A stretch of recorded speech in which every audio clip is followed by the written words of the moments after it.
It's actually just that easy, Angie. All you have to do is text 911 and you'll be connected to a real person inside the 911 call center. This is that vaccination card leaders are talking about. They say if you wouldn't post your driver's license or your banking information on social media, you shouldn't be posting this either. That wind is actually moving so hard that it's pelting me in the back with sand. You can actually see that sand right over my shoulder coming off the dunes. It looks more like a sand wave. It's almost a sandstorm. As these doctors and nurses work day in and day out, leaders are asking us to still wear a mask, wash our hands, follow those 3 W's. Ken. This trash can actually came and hit our car before it was chained up. Just another reason to watch where you are outside, especially in these severe weather conditions. If you don't have kids though, no worries. Pack up your candy in a bag, and this is how easy it is to donate.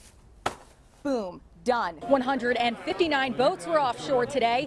Boat Natural hooked up a marlin just before 10.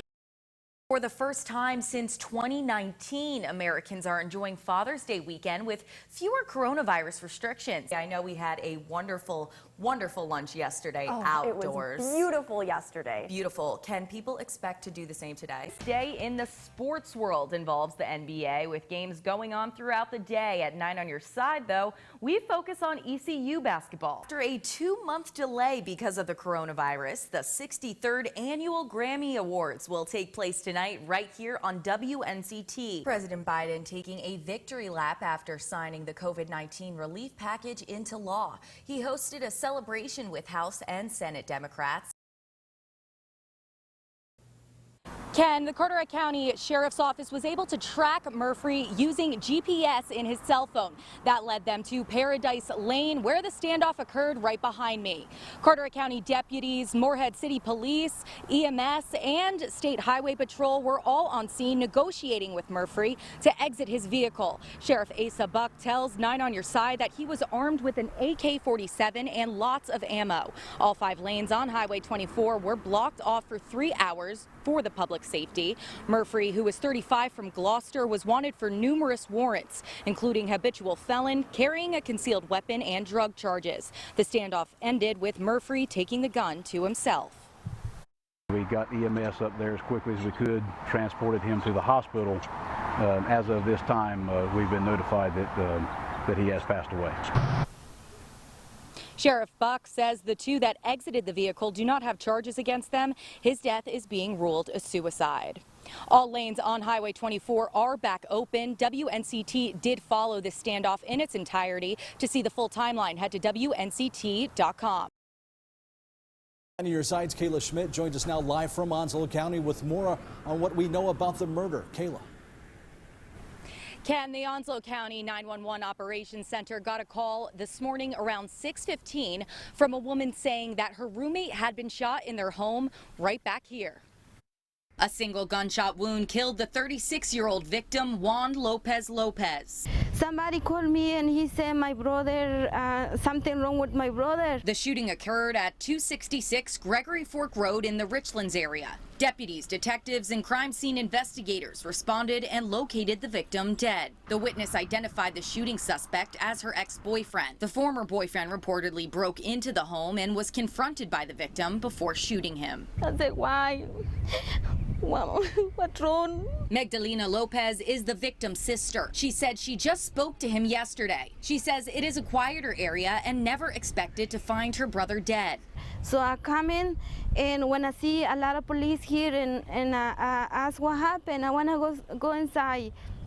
And the police said, your brother, he already passed away, your brother already died. Lopez says it was her only brother and only family in the States. She says the last known point of communication was with their mother over the phone Tuesday night. I want to find the guys. I want to find the guys. Please help me to find the guys. The suspect, Bamaca Domingo, is 37 years old of 105 Golden Court, Lot 2 in Jacksonville. He is described as a Hispanic male, about 5'5", weighing 150 pounds with brown eyes and black hair. When he do this to my brother, he's no bad person. He's so nice to everybody. A lot of people know him.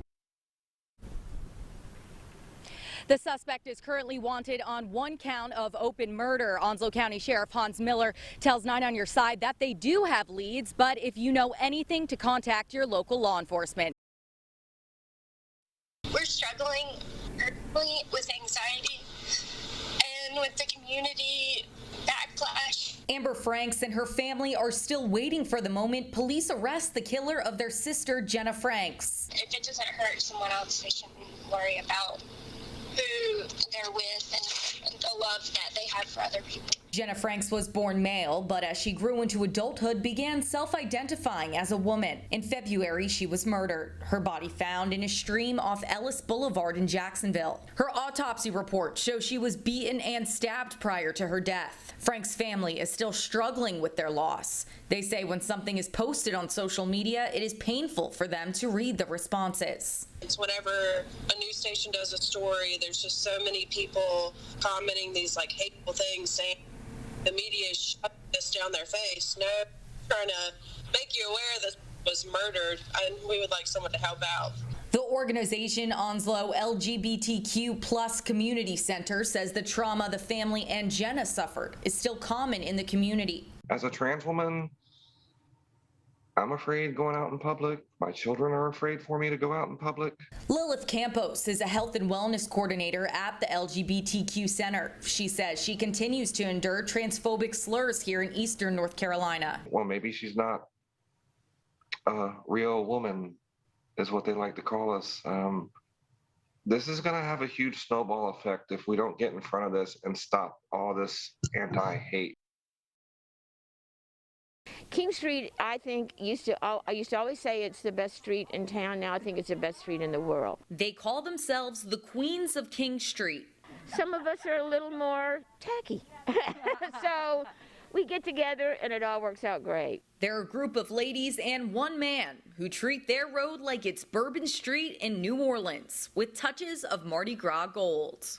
We have a text message and we just sent it out and said YARDI and everybody's like, I'm in. The single city block is now decorated in purples, yellows, and greens that make you feel right in New Orleans. The ladies say this is their first year decorating, but it is something they plan to continue as queens. We moved here from the DC area several years ago, and we were so lucky to land on this street. We love New Bern, but we certainly love King Street. Almost all the homes have a New Orleans spice to them, but there's one the queens say is a little more sophisticated.